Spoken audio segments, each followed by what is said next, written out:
বছরের পর বছর প্রবাসে আপনি হালাল টাকা ইনকাম করবেন এবং গায়ে গতরে পরিশ্রম করবেন, মাথার ঘাম পায়ে পর্যন্ত ফেলাইবেন এক মাসের ১৭০০ থেকে ২,০০০ টাকা ইনকাম করার জন্য। এবং তারপরে যখন আপনি ৩ বছর ৪ বছর পরে দেশে যাইবেন, তখন মাত্র ৩০০ রিঙ্গিত কিংবা ২০০ রিঙ্গিতের জন্য আপনি এয়ারপোর্ট থেকে কারো না কারো ফোন নিয়ে যাবেন, কারো না কারো স্বর্ণ নিয়ে যাবেন। আর যেই ফোন এবং স্বর্ণ আপনি নিয়ে যাচ্ছেন সেইটা হলো স্মাগলার। এই স্মাগলারের কারণে বর্তমানে বাংলাদেশে ২টার বেশি ফোন নেওয়া যায় না। ২ জন ব্যক্তিকে প্রবাসীরা গণহারে গালাগালি করতেছে। কেউ বুইঝা গালাগালি করতেছে, কেউ আবার না বুইঝা গালাগালি করতেছে। ২জন ব্যক্তির মধ্যে একজন হইলো উপদেষ্টা আসিফ নজরুল, আরেকজন হইতেছে বাংলাদেশ এয়ারপোর্টের একজন কাস্টম অফিসার। এই ২জনের মধ্যে আসিফ নজরুল গত কয়েকদিন আগে মালয়েশিয়াতে আসছে এবং আইসা উনি কেন বৈধতা করাইতে পারলো না কিংবা বৈধতা ছাড়াইতে পারলো না, উনি কলিংয়ের বিষয় নিয়ে কেন কথা বললো মালয়েশিয়ার সরকারের সাথে। এই বিষয়টা আমি একটু বলি যে মালয়েশিয়া সরকারের সাথে আসিফ নজরুল শুধু কলিংয়ের বিষয় নিয়ে আলাপ করে নাই, বৈধতা দেওয়ার বিষয়টাও উনি আলাপ করছে।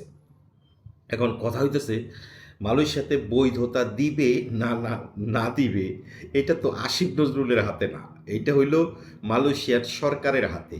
উনি কি করতে পারে? উনি শুধু রিকোয়েস্ট করতে পারে যে একটা একটা কথা জানাইতে পারে, এবং সেটা কিন্তু উনি জানাইছে। তারপরেও অনেকে বুঝে না বুঝে গালাগালি করতেছেন, এটা আপনার পার্সোনাল ব্যাপার।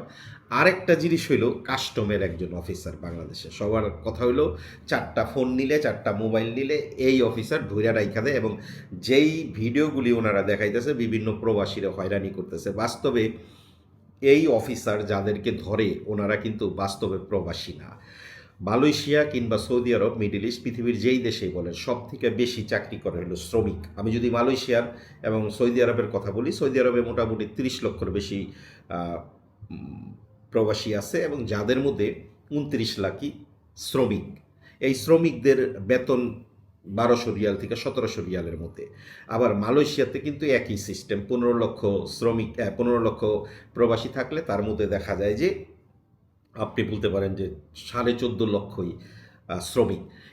এই শ্রমিকদের বেতন 1500 থেকে 1700 টাকা। সৌদি আরবের একই রিয়াল 1200 রিয়ালের থেকে 1700 রিয়ালের মধ্যে, এই রেঞ্জের মধ্যে। এখন একজন লোক 1700 রিয়াল চাকরি করে প্রতি বছরকে 3-4 বার দেশে যাওয়া সম্ভব?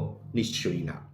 যারা 1700 টাকা 1500 টাকা বেতনে চাকরি করে তারা প্রতি বছর 2-3 বার দেশে যাওয়া সম্ভব না, এবং তার পক্ষে 100 গ্রাম স্বর্ণ এবং 3টা 4টা মোবাইল নেওয়া সম্ভব না। তাইলে কথা হচ্ছে যে এয়ারপোর্টে কাস্টম অফিসার যাদেরকে হয়রানি করতেছে ওনারা কারা? ওনারা হচ্ছে, এক কথায় যদি বলি, স্মাগলার। স্মাগলাররা, অনেক স্মাগলার আছে মালয়েশিয়াতে, সৌদি আরবে, মিডল ইস্টে, পৃথিবীর বিভিন্ন দেশে। এই স্মাগলারদের মূল কাজ হচ্ছে এরা শ্রমিকদের ভিসা ব্যবহার করে, মানে জেনারেল ওয়ার্কারদের ভিসা ব্যবহার করে। এই ভিসা ব্যবহার করে দেখা যায় যে মাসে কিংবা বছরে 10-12 বার দেশে যাই আসে।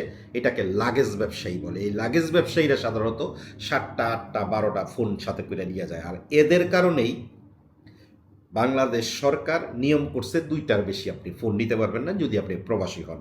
2টার বেশি নিতে হইলে আপনাকে ট্যাক্স দিতে হইব, একমাত্র এদের কারণে। কিন্তু আমরা যারা সাধারণ প্রবাসী, আমরা কিন্তু এই বিষয়টা বুঝতেছি না। আমরা না বুঝে একজন কাস্টম অফিসারের গালাগালি করতেছি কিংবা আসিফ নজরুলের গালাগালি করতেছে। এখন কথা হইতেছে, ভাই, কাস্টম অফিসার উনি ওনার দায়িত্ব পালন করতেছে, আসিফ নজরুলও উনি ওনার দায়িত্ব পালন করতেছে। এখন যদি আপনাকে গালাগালি করতে হয়, যারা স্মাগলার, যাদের কারণে আপনি ফোন নিতে পারতেছেন না, তাদেরকে গালাগালি করা দরকার।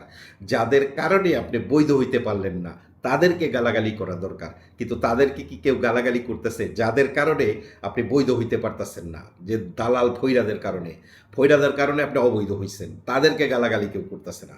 আবার দেখেন, যার কারণে, যেই স্মাগলারদের কারণে আপনি দেশে 2টা মোবাইলের বেশি নিতে পারতেছেন না, 100 গ্রাম স্বর্ণ নিতে পারতেছেন, 100 গ্রামের উপরে স্বর্ণ নিতে পারতেছেন না, তাদেরকে কিন্তু কেউ গালাগালি করে না। মালয়েশিয়া এয়ারপোর্টে গিয়ে দাঁড়াইলে দেখা যায় যে অনেক দালাল দাঁড়ায় রয়েছে ফোন দেওয়ার জন্য, তারপরে আপনারা স্বর্ণ দেওয়ার জন্য।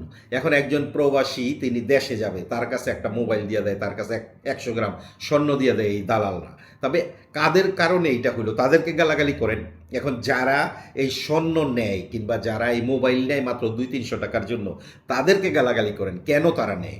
বছরের পর বছর প্রবাসে আপনি হালাল টাকা ইনকাম করবেন এবং গায়ে গতরে পরিশ্রম করবেন, মাথার ঘাম পায়ে পর্যন্ত ফেলাইবেন এক মাসের 1700 থেকে 2000 টাকা ইনকাম করার জন্য। এবং তারপরে যখন আপনি 3 বছর 4 বছর পরে দেশে যাবেন, তখন মাত্র 300 রিঙ্গিত কিংবা 200 রিঙ্গিতের জন্য আপনি এয়ারপোর্ট থেকে কারো না কারো ফোন নিয়ে যাবেন, কারো না কারো স্বর্ণ নিয়ে যাবেন। আর যেই ফোন এবং স্বর্ণ আপনি নিয়ে যাচ্ছেন সেইটা হলো স্মাগলার। এই স্মাগলারের কারণে বর্তমানে বাংলাদেশে 2টার বেশি ফোন নেওয়া যায় না। এই হইল মূলত সমস্যা। ভালো থাকবেন।